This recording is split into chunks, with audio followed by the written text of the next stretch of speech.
Good morning, friends. This is Ellen Martin with A Life Shared, and welcome to the room behind the room. This is the place where I step away and do my parent coach sessions. It's usually from a slightly different angle, and this is the room where I ponder. I don't know about you, but I've been pondering a lot lately. In March, it was the coronavirus. In May, it was the loss of George Floyd. And now it's June, and it's the coronavirus if you're still looking for it and paying attention, and it's the reopenings. My husband and I had dinner for our anniversary on a porch last night, or yesterday afternoon. It was wonderful, and the protest and the marches. It's just kind of all muddled together, and I don't know about you, but I've been thinking a lot lately. I've been thinking a lot about the rhythm of life we've lived up until now and what these moments mean for how we'll live from here forward. And with lots of kids, even though we make intentional efforts to contain the chaos of busyness by only letting kids do one extracurricular activity at a time, by waiting to start them until first grade. Yes, I know we deny our poor 3 and 4 year olds when they're young soccer or t-ball. They have to wait till first grade at our house, and we've been asking, what are we going to do on the other side? When life's not opening in phases, but it's wide open again. I don't know about you, but I've talked to a lot of people who are loving. They're loving a slower pace. They're loving more time together than they've had in a long time. I had a client say to me, I haven't spent this much time with my children since maternity leave. And she is an engaged mother. She just happens to work a full-time job. But she's home right now working, and life is very, very different. Friends, how is life different for you right now?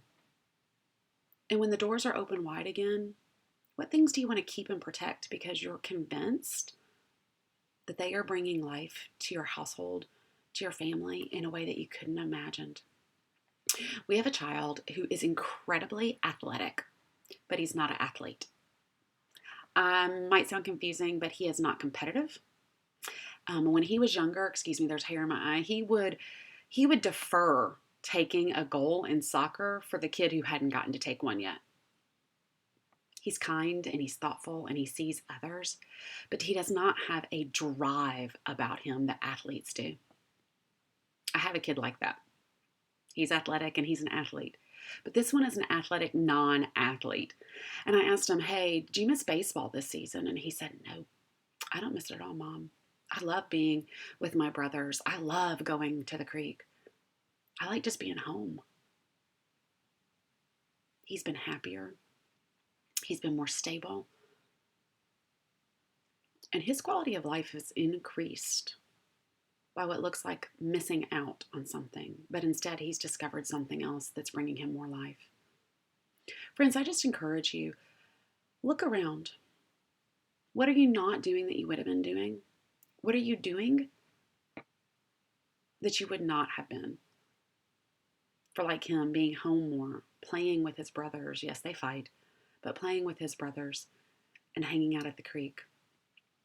Whittling down sticks and having stick fights with each other until somebody is knocked out of their hand. This is the stuff so many have said, gosh, we miss for our kids. And friends, some kids are rediscovering it because they have time and they have space. What do you want your life to look like moving forward? This is what I do with people as a coach. I'm not trying to get a gig from you. I'm encouraging you, make a list of what you're not doing. Make a list of what you're doing instead and compare them. Think about it. Ponder it. Talk with people close to you. Talk with your children. What do they miss, but what are they loving? And then make some decisions about life on the other side, because friends, we're all turn around and Nothing lasts forever. The pandemic won't keep things shut down forever. This is an opportunity, it's a moment in time for us to make intentional choices about how we will live our lives with one another and with others. So, peace to you. If you need some encouragement and support, feel free to ask questions below. It's what I do as a coach. I love it. It's my joy.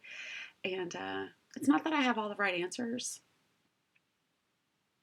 It's just that supposedly I ask good questions that help you discover the answers for yourself.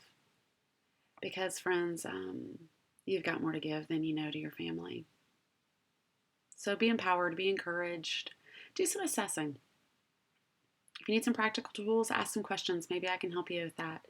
And peace to you as you live in this moment that started in March, that's evolved in late May, and now it's June, and before we blink, it'll be July.